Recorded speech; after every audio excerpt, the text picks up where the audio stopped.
One day at the Udurashiki residence. You needed to see me, Okiyama-sama? The insect Hashira bowed upon entering the room. The kind face of Udurashiki turned towards her, as a gentle smile blissed his lips. There you are, Koto-chan. Yes, I have a favor to ask you. The dark-haired male started. What is it? She asked, looking up at the blind leader of the demon-slaying course, sitting at his desk. It's about Tokyo-kun. He still hasn't returned from his mission, and I haven't received any reports of his whereabouts. Udurashiki explained. Is that so? Yes, and I am a bit worried. It isn't like him to be gone for such long periods of time, which is why I'm asking you if you could perhaps go out and look for him. The man asks kindly. Usually Shinobu didn't care where Giyuu disappeared off to, but if he has been gone for such a long time, you could say that it made her feel somewhat concerned.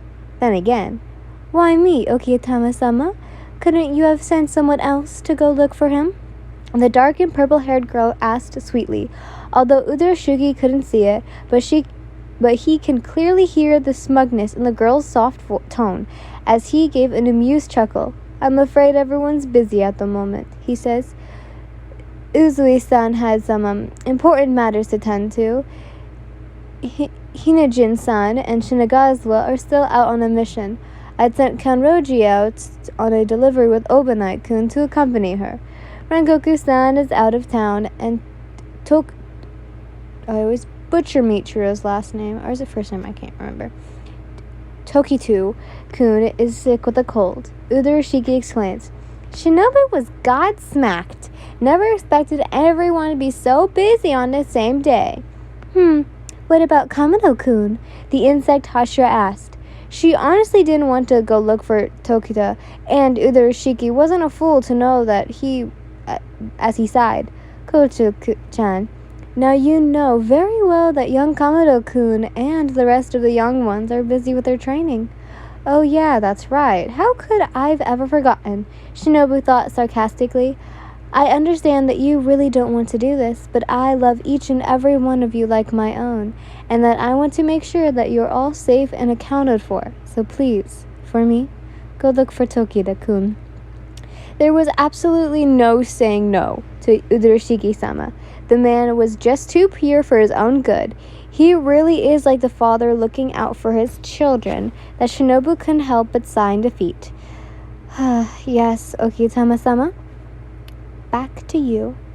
Oh, there you are, Tokita, the girl says before gracefully jumping onto the ground. Where have you been? I've been sent by Okitama-sama to look for you, she exclaims. Okitama-sama? But I sent Kazaburu to report back once I finished, he says. Well, perhaps the crow forgot again. You know how old the crow is. Its muscle memory isn't too bright, she says before turning her attention back towards you.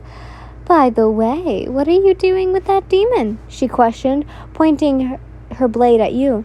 Giyu's stoic blue eyes soon narrowed. She's not a demon. What's with this now? Don't tell me you're actually defending a demon. Have you forgotten that you're a demon slayer? A Hashira? No, however, if you want to hurt her, then you'll have to get past me first, Giyuu warns before drawing his blade. Wait, Giyuu, you don't have to do this. She's your friend, you say, a little nervous. You hear a snicker and glance at the girl, who you know now as Shinobu, as she chuckles lightly. I'm afraid Giyuu has no friends, she says smugly. He has no one who loves him. He'll always be alone, she smiles. To be completely honest, I actually didn't want to come look for you, Tokita-kun. It just did it on Okitama-sama's behalf. She adds, how could she say such a thing? This girl was pure evil. You certainly didn't appreciate her attitude towards your Giyuu. How could you say things like that? You exclaim. Shinobu blinked questionably, cocking her head to the side slightly, as Giyuu's eyes widened in surprise, not really expecting your sudden outburst. Tokita does have someone who cares and loves him. Me, you say. Also, I'd rather have Giyuu be with me than someone like you as his friend, comrade, or whatever. Yin? Giyuu says softly, his face turning red. Never had he heard you speak so homely of him. You're nothing but a big bully. I love Giyuu, and he'll never be lonely as long as he has me, his lover. You say. Shinobu's eyes widen at this. You, a demon, love Giyuu? God damn it, for the last time, I'm not a demon. I'm a human. I just possess the spirit of a Kitsune. You hiss. You soon took deep breaths to calm yourself. Listen, Shinobu, was it? Please, you've got to believe me. I really am a yokai. You explain. Never in my life have I ever harmed or eaten a human. Please trust me. You plead. Shinobu gave you a hard look, her dark eyes seemingly starting to stare right into your soul, as if judging your intentions. But soon enough, she gave you yet another kind, closed-eyed smile. Okay, I trust you, she simply says before putting her sword away. It was that easy? You breathed a revealed sigh, glad that you finally reached an understanding. And what exactly do you mean by her lover, Giyuu? Shinobu asked, the water Hashira drawing that same kind and menacing smile.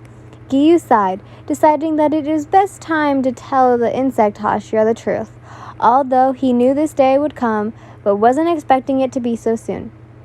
Yin and I have been seeing each other for several months, and we are in love, he explained before averting his gaze elsewhere. We're also engaged. The water Hashira finally confessed, only then grunted out in pain as he suddenly felt, met with a swift kick to the gut. Giyuu! You glance in shock. You watch as Shinobu grabbed his arm, forced his body to bend awkwardly, and wrap a leg over his shoulder, completely knocking him in a restraining hold.